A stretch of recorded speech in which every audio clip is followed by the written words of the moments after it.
I experienced a problem, it was when I was doing commercials with Nike, New Balance, Old Navy, and I was kind of like, this is awesome, I'm on TV, like, hey mom, like, turn it on.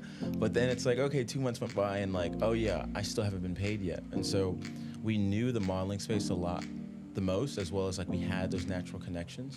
And so that's where we're really focused, but Next is really focusing on broad creative freelancers. And so everyone thinks of your influencers and content creators, but there's people like your podcasters, your production studios, your film directors. The creator economy is booming, but getting paid still feels like it's stuck in the past. Enter FaceCard, a fintech making instant AI-driven payments as easy as sending a text. So in this episode, I'm joined by co-founder and CEO, David Akinyemi, who is solving a $50 billion problem and helping creators get paid instantly. David, thank you so much for being here. Of course, thanks for having me, and that was an amazing intro. Oh, okay. Well, I'm so glad that we captured what you're doing so beautifully. How is this gig economy coming back with a vengeance right now? Definitely. I think similar to you, I think what we're seeing is a lot of more people are taking the bet on themselves, as we're seeing a lot of changes happening in the job market where it feels like that security isn't as secure as it once before. People are saying, hey, the best way for me to make a living is by being my own boss. And so we're seeing this massive shift of people who were once reliant on the 9 to 5 now saying, I'd rather be my own boss and do things myself.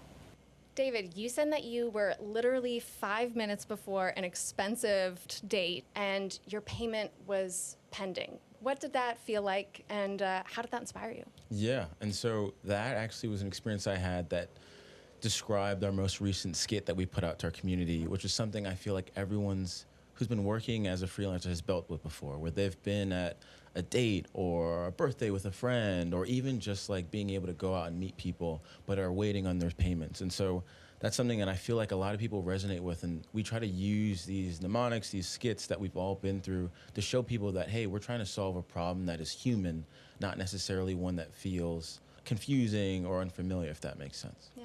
And how has the traditional payment system failed freelancers? Yeah, I think the biggest thing is that most banks don't understand how difficult the finance industry is for freelancers because they don't truly understand what it's like for them to get paid.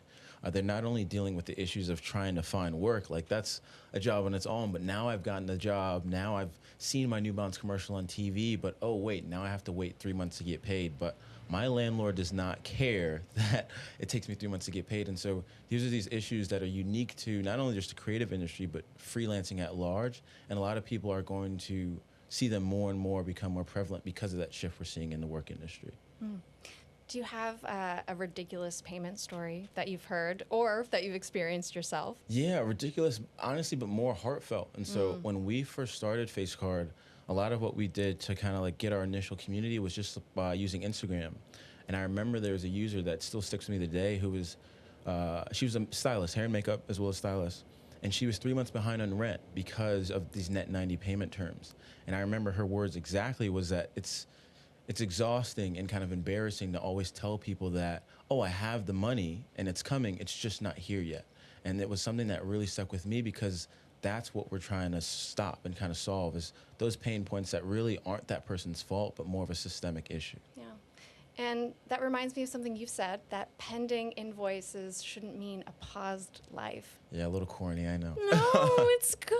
It's so true, though, because that's exactly what it feels like. Exactly.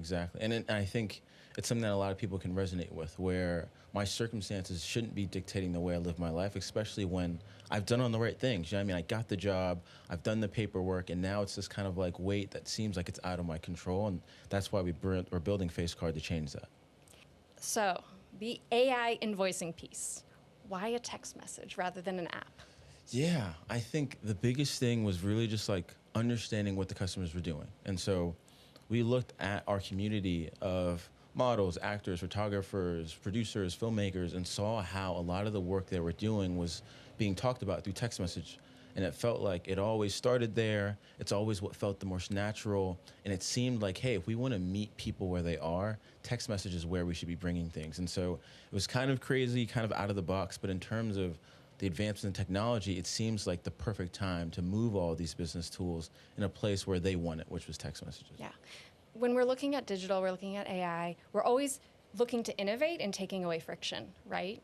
And we've gotten to the point where apps were like taking away the friction. We're like, we don't have to go online to our banking website. We don't have to go to the branch in person. But now you're like, oh, I don't even want to open that app. Yeah. Which is awesome. Like, I'm already talking to people on text. Why should I have to leave just the most important apps when I can just talk to AI? So anyway, it makes sense to me. No, love it. Love it. And exactly. I think that's our whole concept is like, as AI gets stronger and more progressive, like there's going to be less workflows that you should have to do manually. And I kind of tell my friends, like, hey, if you had a personal assistant, would you check everything they did, or would you trust that you hired them to do the job the right way? And so that app, I tell people we do have an app if you want it, but the idea is that our goal is successful if you never have to open it.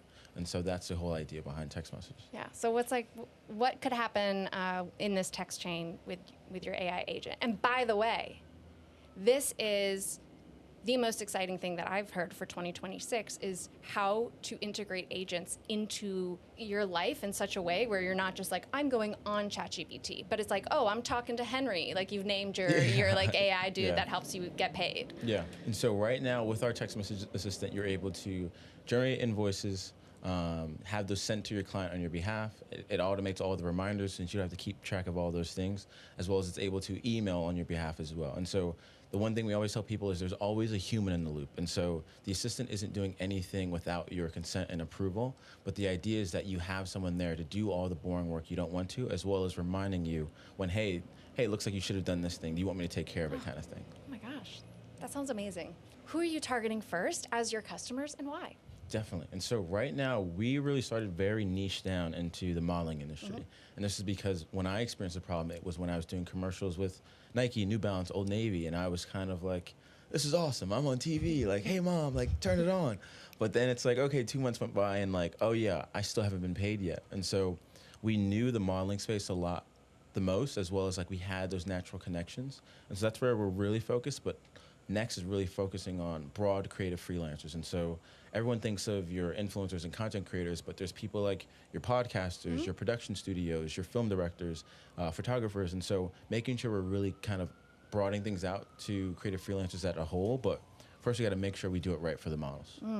And this must tie into your passion for community, because you're bringing in some awesome people, obviously first within the fashion industry, but then expanding that beyond. Tell me about what you're inspired when it comes to community. Yeah, I think more than anything, I love how we've been able to build a brand around bringing people together.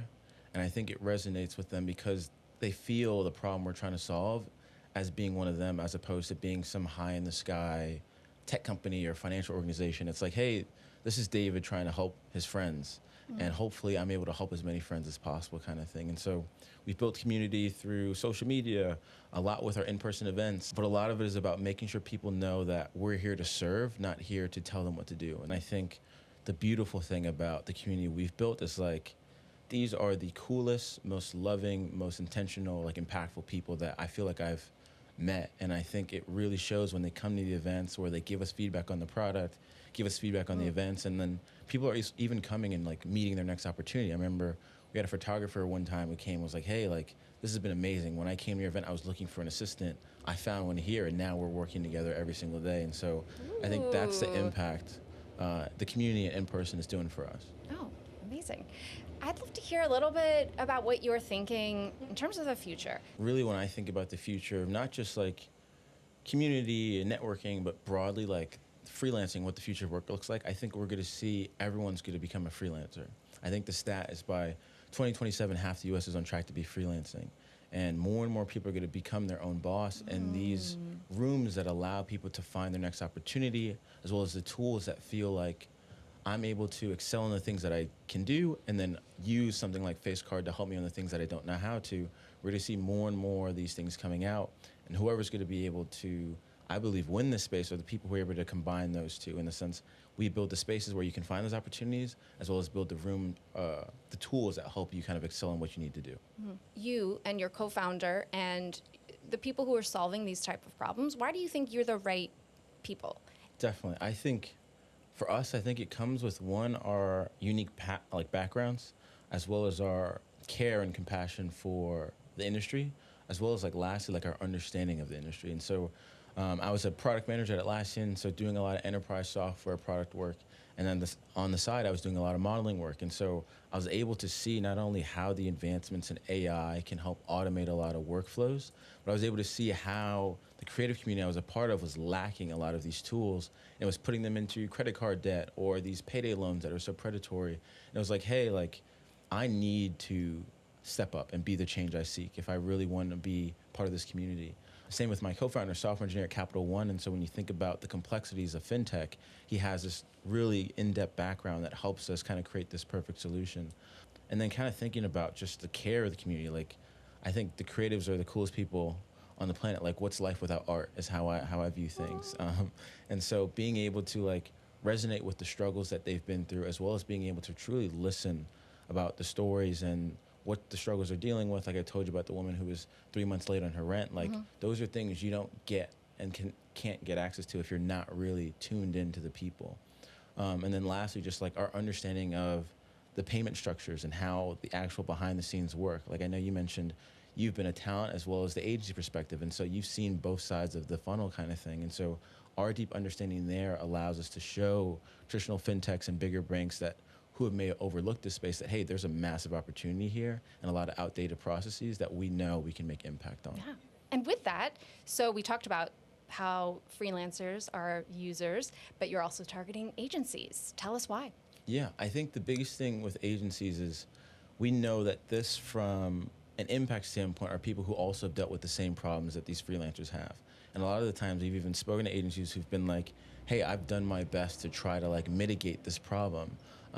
Even though they're not supposed to be a bank. Like crazy enough, a lot of these creative agencies are acting like banks in terms of fronting expenses, lending to these individuals, and to kind of like be that middle ground. And it's frustrating for them, but they do it to retain and attract the best talent. And so we offer to them because we know they want to keep their talent happy, and the best way to do that is as a solution like FaceCard. Yeah, I love that. So stablecoins are under the hood at FaceCard, and most users probably don't even know this. Correct.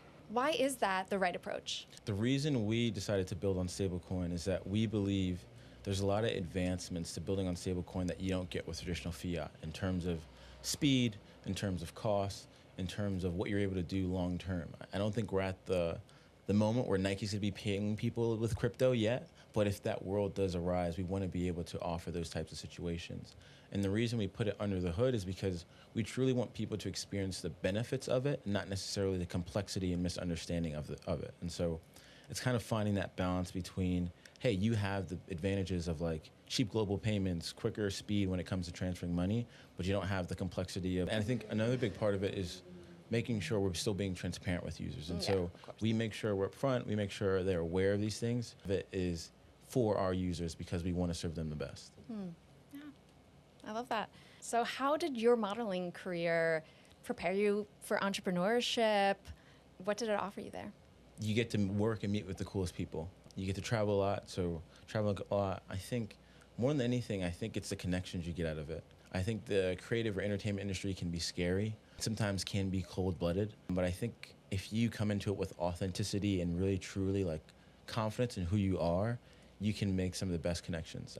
Like even my agent now with LA Models is actually one of our advisors, and it's because he understood the grit, the confidence, the determination I had in what we were doing, and he saw like, hey, this is something I don't want to just be a part of as a model, I want to be a part of as a long-term journey. And so what turned into like an industry connection now became what I believe is a lifelong connection. Yeah. So having parties and events in 4 different cities and building 10,000 person community, being in person, this is not the traditional fintech playbook. Yeah. Where did this idea come, especially with being a 2-person team? Are you still just a 2-person team? Still a 2-person team.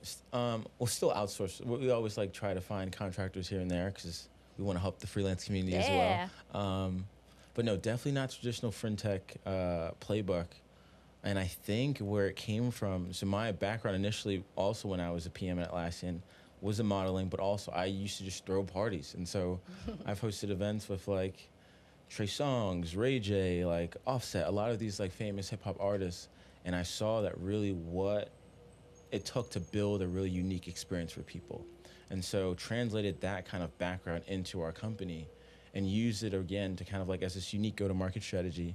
And like I said, I think our users, our customers, our community are the coolest people in the world. And so that definitely helps when you think about creating an experience. And go to market, how's that changing in the wider landscape of fintech? Yeah, I think I can talk a little bit about like how it's changing and how I've been seeing it change in a negative way. And what is a lot of it has kind of been, it's hard to kind of stand out when now anyone can use an AI chatbot to send you a message. And so when you think about really like getting someone's attention and being intentional about messaging, especially marketing it broad, like I think it's really, really hard to make sure you're not falling into what's easy, but falling into what makes the most sense and what makes the most impact. And so the events do that for us, as well as some other things we do on social media. But that's one thing I've been seeing. It's kind of been like a deterrent, something we don't want to do, is kind of be too automated, too robotic. Yeah, I love that you say impact, because everything that is changing, there's this moment right now where you can say the word AI. People are like, oh, okay, well, AI, yeah, I want to use that. But is it actually impacting either your life, the industry, making more money, whatever it is that you need to do? Yeah. Is that having an impact? And then same thing with the in-person, right? Everyone's saying, oh, wow, everyone needs to be back to in-person. Everybody wants that. When it comes to shopping, when it, like all these really fun ideas of like being in person and what does customer service look like in person, like that's exciting, but who's really going to be set up to have events that feel cool and feel like you're going to want to meet the people exactly that you go there? You're spot on. And I also think too, a lot of it is, I always tell like my co-founder, and then when I talk to our investors, like no one cares that it's AI. They care what the tool you're building does for them. And so we can be building like the coolest AI thing on the planet, but if it doesn't make someone's life better, save them time, reduce risk, or help them like make or save money, then they don't really care. And so I think it really resonates what you're saying around like people can slap AI on anything these days, but unless you're really helping people, then like no one cares. Yeah. I mean, and if you wanted to just slap it on, unfortunately, the time is up. Yeah. People don't care anymore, guys. That must have been a really cool time. I bet like 6 months ago, you could just say AI. Exactly. And people are like, oh, wow. Yeah, hired. Exactly. But we know you're just using ChatGPT, so no more. Yeah. All right, so your fees. All right, you got big, exciting claims. All right, so they could be 80% lower than traditional fees. Is this something that has to do with stablecoin, or how are you able to do this? Yeah, definitely. And so this is a largely part of us being built on stablecoin. And so we can transfer money a lot faster and a lot cheaper because everything's tied to a stablecoin as opposed to being tied to traditional fiat. This is something you're actually going to, it already kind of is happening, but more and more banks are now adopting stablecoin because they understand these advantages. The things is with these bigger banks, it's going to take them a lot longer because there's like million people teams still trying to figure out the best way to do it versus a lot of startups are being able to build on this a lot quicker. And so these are kind of the decisions we took in hand when we were thinking, how do we want to build this from the beginning? And I'm happy, shout out to my co-founder, that we made the right decision to build on stablecoin. Yeah. So my producer, Rose, always wants me to ask this question. What is one signal that you think the market is misreading? One signal that I think the market is missing around, quote unquote, the creator economy is that it's not just the future of work. And so I think a lot of people hear the term creative and think influencer, UGC, but podcasting existed before Instagram and TikTok. Things like photographers and producers, these all existed before TikTok. And now every business needs to have some sort of creative arm to succeed, to excel, when you even think about marketing. And so when I hear people talk about the creator economy and kind of like their mind goes immediately to like influencers and content creators, I think soon they're going to realize every business is going to have some creative element that is going to be treated like a business on its own. And that's why tools like FaceCard need to exist. Okay, I love this. Creative element that kind of needs to exist on its own. Do you have any other examples of what this might look like? Yeah, I think, for example, so with us, with FaceCard, we're a software company, correct? But we also have these skits that we put out. And so we do a lot of production work. And in order for us to build this community and get this awareness and really build the right marketing that I think every brand needs these days, we have to do these extra things to stand out. And you'll see it more and more with these bigger companies as well as other startups where everyone has like a series or a show. Everyone's now trying to work with influencers to meet the right audience. And so it was once kind of like an afterthought. It's now you can't have a marketing strategy without creativity and some creative element being at the forefront. And so I think we're going to see more and more companies adopting that. And if they don't, I personally think they're going to get left behind because our attention spans are so low these days. We need something to keep us engaged, keep us excited, keep us entertained. Right. I'm so glad you said that. Mark our words, people. Those social shows that businesses are putting out there, and all types of businesses, are going to be a game changer for digital marketing, networking, and actually getting to know the people behind brands. Exactly. And to add on that, I think, and I'm excited to be here because I think it allows me to kind of share who I am a bit more, but I think that's what the companies of the future need to be doing. It's like no one is following a company or just a brand anymore. Like we really want to know who's behind the scenes and feel like I'm working with people, not some magical sky in the cloud kind of thing. And so being able to humanize the company, I think it works and prepares you for the future because everything's not going to go perfect. But when things happen and mistakes do happen and you need to address the community, I think them knowing that, hey, there's a person on the other side who cares about me, who I've met or heard from in this podcast or seen the social show on, it makes them know, hey, they do care, and I'm here for the long haul kind of thing.